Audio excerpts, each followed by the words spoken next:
मी काय म्हणतोय, आजचं लॉग होतो बॅडमिंटनचं. मी शूज घेतलं आहे, तेवढ्यात इयान माझ्याजवळ येलो. सर सर म्हणता माझं स्टार्ट बघा, अजून गेलो नाही. अवनी इकडनं ते का चिडवीत होता. अवनी म्हणत होता सर त्यानं 2 दिवस आंघोळ केला नाही म्हणून स्टार्ट तसंच आहे. मी इकडे आम्ही बेसिक बॅचचा वॉर्मअप घेतला. मस्ती भरपूर करतात पोरा म्हणून त्यांना जरा पळवला, रनिंग घेतला जरा, फॉरवर्ड बॅकवर्ड रनिंग बिनिंग घेतला. इकडे दुसरी बॅच सुरू झाली. देवांश वॉर्मअप दाखवत होतो आज. पोरांची एक्झाम आहे म्हणून पोरा कमी येत होती. आणि ह्या साईड का आमची ॲडव्हान्सची ट्रेनिंग सुरू झाली होती. आम्ही पडदोला ट्रेनिंग घेत होता. आणि ह्यो आहे आमचं अकॅडमीचं स्टार बॉयज. खेळता तसं चांगलं पण शायनिंग भरपूर मारता. पोरींका बघितलं उदाळता. आणि हे आम्ही पडद्यामागचे कलाकार बसून मल्टी मारत होता. संध्याकाळची ट्रेनिंग घेऊन जरा मजा येतात. सकाळी सकाळी उठो कंटाळा येता. मी पण जरा मल्टी मारतो आहे जरा बसून. ऋषिका म्हणतात सर घरी झाडू मारत नाही म्हणून इकडे मारत आहे.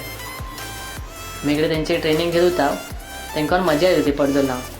इकडे मोठ्या लोकांचे बॅच सुरू झाले होते. ऋषी घरी कामं करत नाही म्हणून का चादरीची घडी करून दिला. बॅच संपली, त्यांची स्ट्रेचिंग सुरू झाली आणि आजचा हिरो होतो ओजस. मग ओजस का स्टार दिले नाही इलंय घरी.